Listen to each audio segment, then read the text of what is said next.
Hey guys, what is up? Alex Scott here with Consordini.com. Thank you so much for checking out another one of our videos.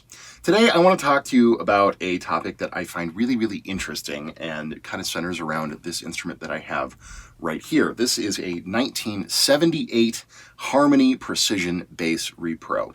It was built in Korea, again, 1978, so it's vintage. It's almost, 40 years old. And it's an amazing bass. It's one of my absolute favorite instruments that I own. I play it all the time. It's an incredible studio instrument. Sounds just so classic, so thick and vintage.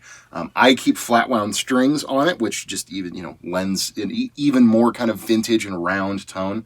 It is overall just one of my favorite basses. But it's a Harmony. It's Korean made. Harmony was a company, they've been around as a company for a very long time. I think, established in 1892, according to the headstock.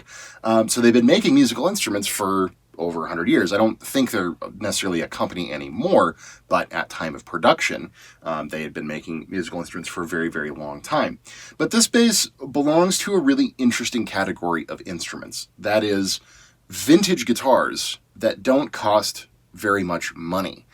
This bass I bought on Craigslist for $150, and at that price, it's so ridiculously amazing, and I've recommended to every bass player I know, and I recommend to you guys, if you need a killer bass and you want something vintage and unique and kind of quirky, definitely keep your eyes out for a Harmony like this, or there's a number of other companies. Tesco, Hondo are some other examples of companies that made not only basses, guitars as well, back in the day, late 60s, early 70s, late 70s, that were reproductions or sort of clones or knockoffs of more name brand stuff, like Fender Strats, Les Pauls, P basses and jazz basses and all this kind of stuff. You can find a lot of these instruments these days on eBay, Reverb.com, secondhand sites like that for ridiculously cheap. Again, I paid $150 for this thing. Some of these instruments you can find for right around there, $150, $200, $300 or $400 maybe. Is it worth thinking about buying guitars like this in general? I say absolutely. I've had an amazing experience, obviously, with this bass, it being one of my favorite instruments that I own.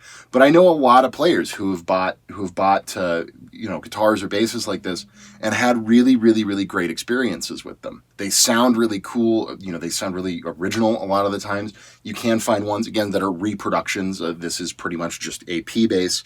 But these companies did have their own designs as well. Tesco, in particular, had some guitars that had 4 or even 5 different pickups and all kinds of crazy switches and stuff. I know a player who owns one of those, and he absolutely loves it.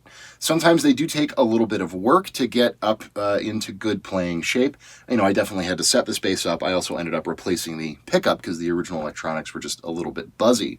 But once I did that, which this was $50 or something for the pickup that was already mounted in the pick guard, it's just an awesome instrument. It plays beautifully. It sounds amazing, super thick, super old school, and I use it all the time. So, if you guys are interested in instruments like this, if you're maybe collectors or something like that, I definitely think that they're worth a look. Now, obviously, they're not universally awesome, and, I'm sure there's definitely some models that are worse than others. Harmony, I do know generally, they're really good instruments. Their basses in particular are excellent.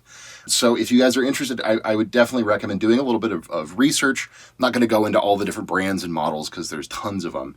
But, just do your due diligence and find one that generally has good reports of being playable. But other than that, once you find that and you feel like it's something that you're interested in getting into, you can definitely get some really cool, unique, super playable, great sounding instruments that are vintage. They have that old school, again, 1978. That's so cool to me. A lot of great records came out in 1978.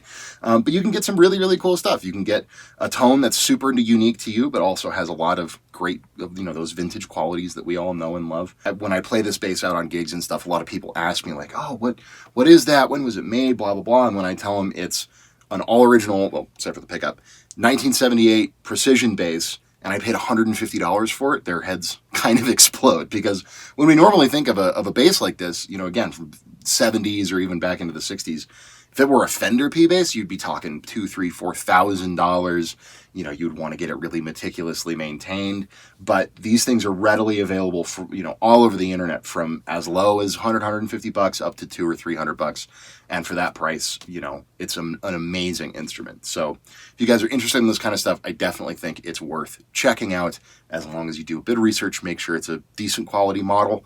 I think you guys will come away having a really cool and unique vintage instrument that you can call all your own for not too much money.